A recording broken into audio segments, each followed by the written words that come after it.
Ya baik, Assalamualaikum warahmatullahi wabarakatuh.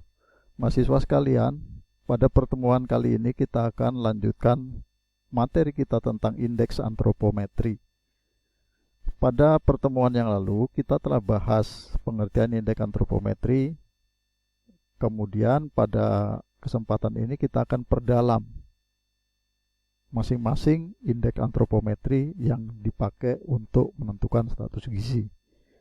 Jadi indeks pertama, ada 3 indeks nanti yang akan kita bahas, yaitu indeks berat badan menurut umur, indeks tinggi badan menurut umur, dan berat badan menurut panjang badan atau tinggi badan.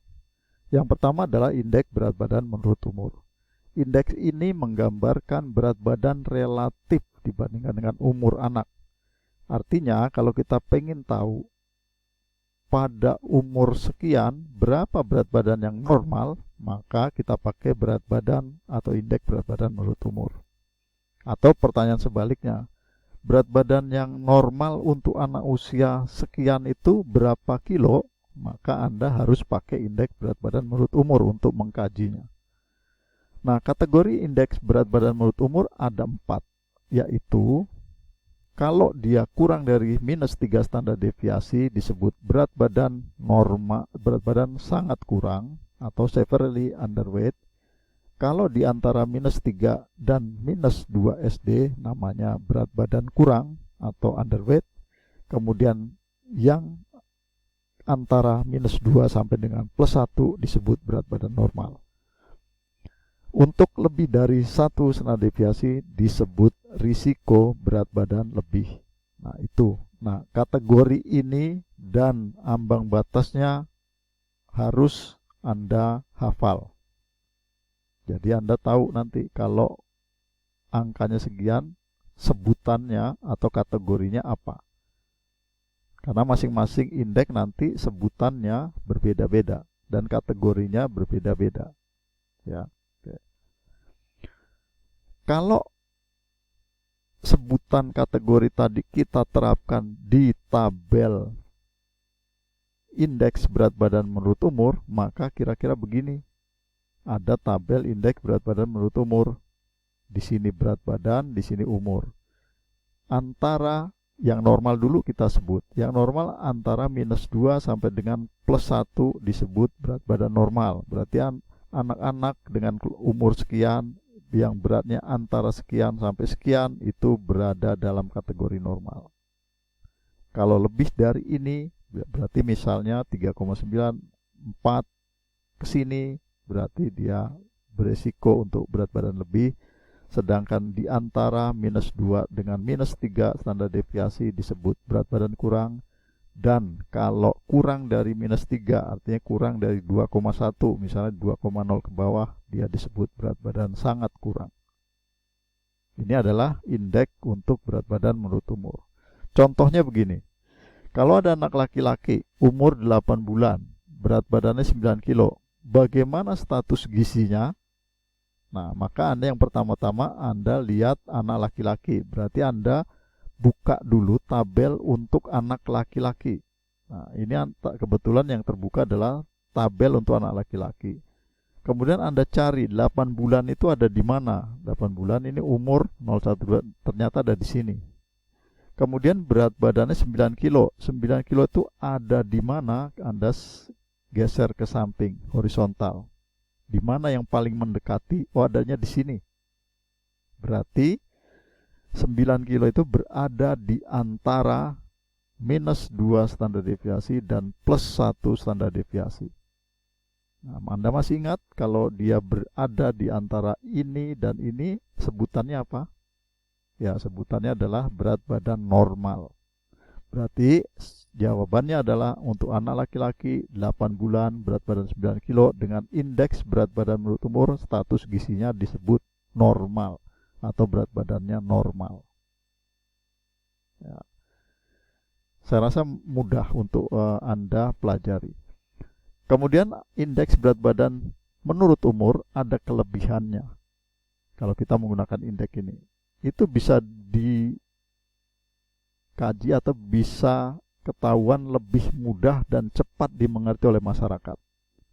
Kalau ibu-ibu yang bawa anaknya, berat badannya ditimbang ketahuan, umurnya kita hitung sudah ketahuan, berarti kategori status gizinya sudah kita beritahu ke ibu, ibu itu langsung mengerti, oh iya anaknya kurang nih. Kemudian yang kedua, baik untuk mengukur status gizi akut dan kronis, artinya baik untuk mengukur keadaan gizi atau status gizi pada saat sekarang. Indikator status gizi kurang saat sekarang sensitif terhadap perubahan kecil, growth monitoring, atau bisa dipakai untuk memantau pertumbuhan. Pengukuran yang berulang dapat mendeteksi kegagalan pertumbuhan, baik karena infeksi atau KIP, kemudian dapat dipakai untuk mendeteksi kegemukan. Misalnya tadi yang anak-anak yang berat badannya lebih dari 1 standar deviasi, maka dia akan beresiko untuk menjadi overweight. Namun indeks BBU juga ada kekurangannya nih, kadang umur secara akurat sulit didapat, nggak ada catatannya, dapat menimbulkan interpretasi keliru bila terdapat edema maupun asites. Hati-hati nih, kalau nimbang ada edema dan asites maka timbangannya tentu lebih berat. Memerlukan data umur yang akurat, sering terjadi kesalahan dalam pengukuran, terutama waktu nimbang, pakaiannya masih tebal, gerakan saat ditimbang, dan lain-lain. Secara operasional, hambatan sosial. Anak-anak kadang-kadang orang tuanya tidak mengizinkan untuk ditimbang dengan dacin misalnya. Kemudian yang kedua yang akan kita pelajari adalah indeks panjang badan atau tinggi badan menurut umur. Panjang badan seperti telah Anda ketahui diukur lewat cara terlentang, sedangkan tinggi badan diukur secara berdiri. Ya. Itu menggambarkan gizi masa lampau. Karena berat badan, panjang badan atau tinggi badan itu tidak dicapai dalam waktu mingguan, tapi dalam waktu bulanan atau beberapa bulan ke belakang. Sehingga tinggi yang melibatkan indeks yang melibatkan panjang atau tinggi, dia disebut memberi gambaran status gizi masa lampau. Kategorinya ada 4, sama dengan BB menurut umur.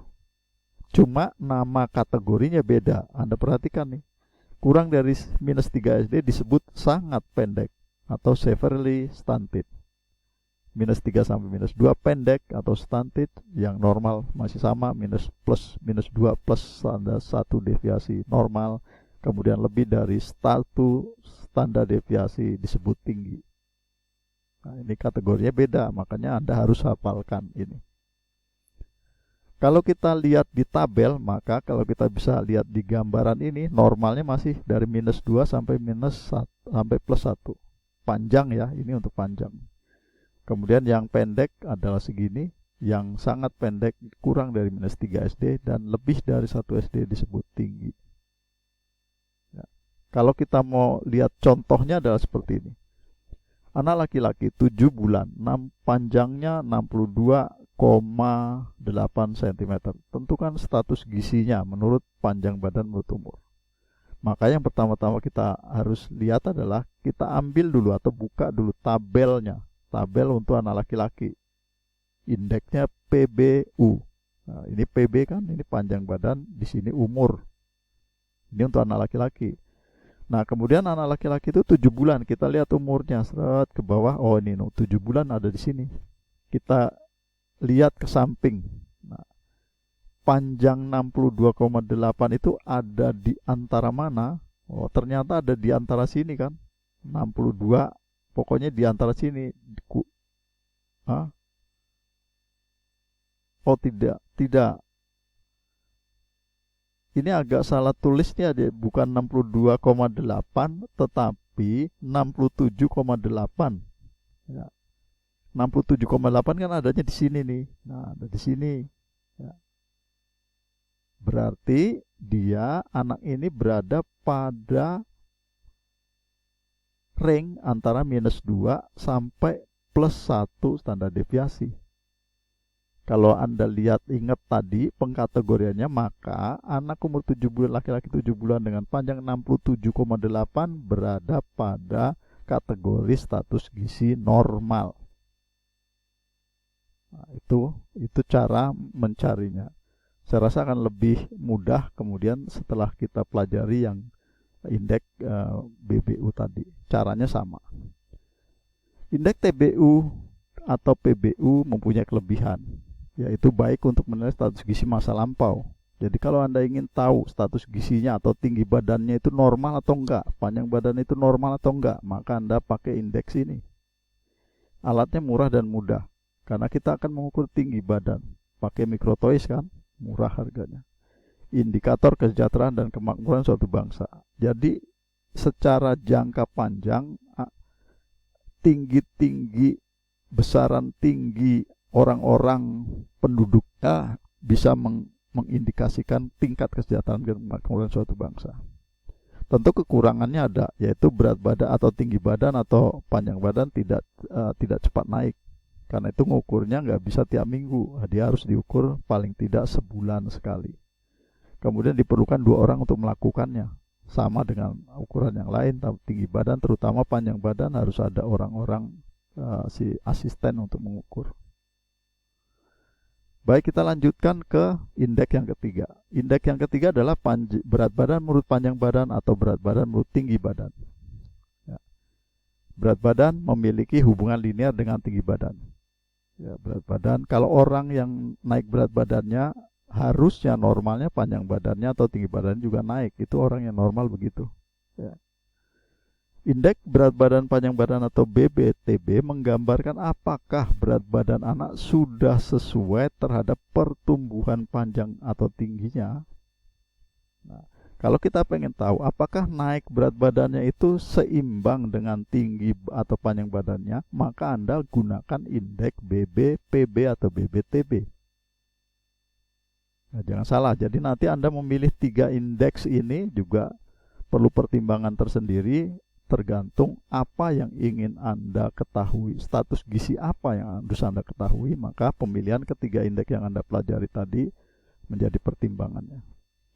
Kategorinya banyak. Kalau untuk BBPB atau BBTB, kategorinya ada 6, 1, 2, 3, 4, 5, 6, yaitu kurang minus 3 SD, minus 3 sampai kurang minus 2, minus 2 sampai plus 1, plus 1 sampai plus 2, plus 2 sampai plus 3, dan lebih dari plus 3. Sebutannya ini beda kan, sebutannya. Kalau kurang dari minus 3 adalah gizi buruk atau severely wasted. Kalau minus 3 sampai minus 2 gizi kurang atau wasted. Yang normal adalah minus 2 SD sampai dengan plus 1 SD gizi normal, gizi baik atau normal. Plus 1 sampai plus 2 beresiko gizi lebih. Plus 2 sampai plus 3 gizi lebih. Jadi yang gizi lebih itu udah lebih dari plus 2 atau overweight. Nah, kalau dia sudah plus 3, lebih dari plus 3, obesitas. Nah, ini Anda perlu ingat lagi nih. Jadi ketiga indikator yang sudah Anda pelajari harus Anda ingat-ingat. Kalau dilihat dari tabelnya, maka pembagiannya seperti ini. Bedanya ada di sini. Kalau normal antara minus 2 sampai plus 1, nanti yang plus 1 sampai plus 2 ini disebut resiko gizi lebih. Yang gizi lebih sesungguhnya adalah plus 2 sampai plus 3, lebih dari plus 3 disebut obesitas. Nah, ini adalah kalau kita gambarkan dilihat di tabelnya. Nah, contohnya ini. Misalnya anak laki-laki 68 cm, 9 kg. Tentukan status gizinya menurut BBTB. Ya, BBTB. Kita lihat di sini. Ya, tinggi badan. Misalnya nih, tinggi badannya tadi kita udah lihat 68. Kita di sini deh nih, 68. Ya. Ini agak kurang ke atas ya, 68. Oh, mungkin di sini. Ini 68,0. 68,5. Ya. Di sini. Komanya nggak ada nih, 68,5 ini. Beratnya 9 kilo. 9 kilo ternyata pas di 1 SD di sini. Meskipun demikian, berarti 6,85 itu berada di antara minus 2 SD sampai dengan plus 1 SD. Sebutannya apa tuh? Anda tentu masih ingat pada yang tabel yang sebelumnya, bahwa antara minus 2 sampai 3 SD disebut gizi baik. Sebutannya adalah gizi baik atau normal. Nah, begitu cara mencarinya. Anda lihat indeks yang digunakan apa? Ketahuan dari sini. Dari sini dan sini. Kalau ini berat badan, ini tinggi badan, oh berarti ini adalah indeks berat badan menurut tinggi badan. Nah, tinggal dicari berat panjang tinggi badannya, terus dilihat berat badannya ke samping itu di mana letaknya, tentukan status gizinya apa. Mudah, sangat mudah. Kelebihannya ini tidak memerlukan data umur dan seterusnya, tentu yang berkaitan dengan umur.